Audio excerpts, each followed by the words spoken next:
তো যাতে আপনাকে দেখে আরো মানুষ খুশি আর হয়, সচেতন হয়, এই জন্য আপনার সাথে ভিডিওটা করা। আসসালামু আলাইকুম। আজকে পার্কে আসলাম ঘুরতে।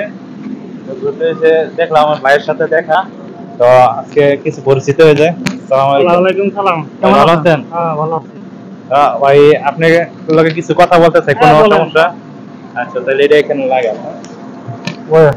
বসে। তো ভাই আপনার দেশের বাড়ি কোথায়? আমার দেশের বাড়ি সিরাজগঞ্জ। সিরাজগঞ্জ। আপনার পরিচয়টা আগে দিবেন, নামটা একটু বলবেন। আমার নাম নীলকান্ত কুমার সরকার।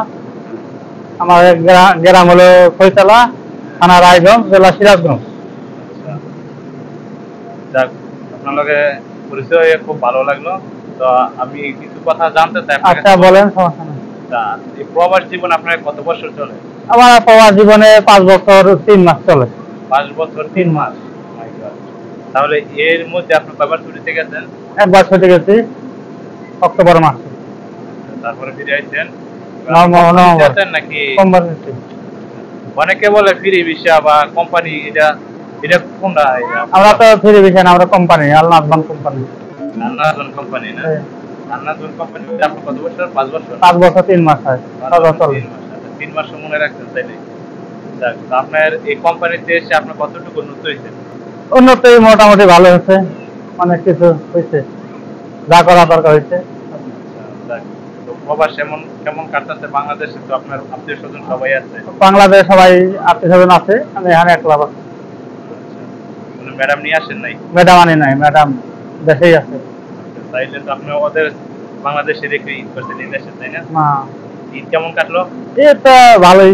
ঈদের ছুটি পাইলাম, ঈদের ছুটি হলে খালি খাওয়া ঘুমাবা। প্রবাসীদের ঈদ এইটাই।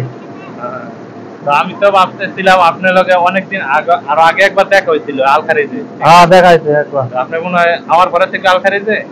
না, আমি প্রথম রিয়াদে ডিউটি করছি স্টেডিয়াম, পরে তাই জিজানে গেছিলাম, জিজান থেকে আবার তাবুক দিয়া তাই আনে।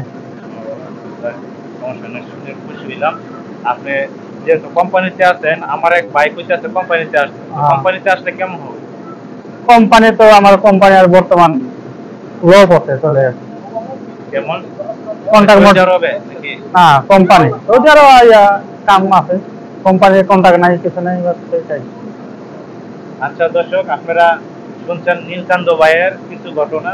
যারা দেশে থেকে আসতে চান, তো অবশ্যই আপনারা ভিসা দেখে আসবেন। ভিসা দেখ, মানে আপনার বেতন কত? আর বেতন তো সিস্টেম 600 রিয়াল। তো আপনি যখন আসবেন, দালালে কত টাকা বেতন করছিল? আমার দালাল বললো যে, প্রথম বললো যে 1800 রিয়াল, পরে আমি কন্ট্রাক্ট করে সাইন করে দেখি যে 600 রিয়াল চালান। 1800 রিয়াল মানে কি ডিউটি দিব? কি কাজে ডিউটি? পরে মার্কেট ক্লিনার।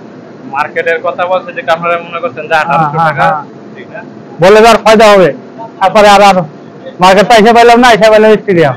আচ্ছা, স্টেডিয়াম। তো স্টেডিয়াম কি 1800 দিচ্ছে নাকি? না, সিস্টেম 600 রিয়াল। আচ্ছা আচ্ছা দর্শক, ওনাকে দালালে বলছিল 1800 রিয়াল বেতন, তো মার্কেটে ডিউটি দিব।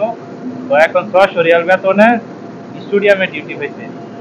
তো আসলে আপনারা যারা আসবেন, তো সঠিক জানেন না, তারপরে আসবেন। কারণ বিদেশ আইসা যদি আপনারা কোনো কিছু অন্য ধরনের মন্তব্য করেন, দালাল করেন, দালালেরও দোষ নাই। কারণ দালালের দোষ নাই, কারণ আপনি তো কোম্পানি কোম্পানি তো রিয়েলি দিচ্ছে না, কিন্তু বেতনটা রিয়েলি না, বেতনটা একটু কম হয়ে গেছে। তো সৌদি আরবে যারা আসে, বেতন কিন্তু কম হয়। সৌদি আরবে বেতন কম হয়, কোম্পানির ভিতরে কম বেতন, এটা আমিও জানি। যাক, তো খুব ভালো লাগলো আপনার সাথে দেখা করে। তো আমাদের সাথে কথা বলে কি ভালো লাগছে? ভালো লাগছে। আবার আসবেন, ইনশাআল্লাহ দেখা হবে। ওইদিকে দেখেন ভিডিও করতেছি, কিন্তু আমরা ভিডিও করে লেছি। সমস্যা নাই, আমি যে এটা দিচ্ছি আপনারা, কিন্তু আপনি বুঝতে জিজ্ঞাসা করেন না, কিন্তু কিসের জন্য এই যে ভিডিও করতেছি আমরা, যাতে আপনাকে দেখে আরো মানুষ খুশি আর হয়।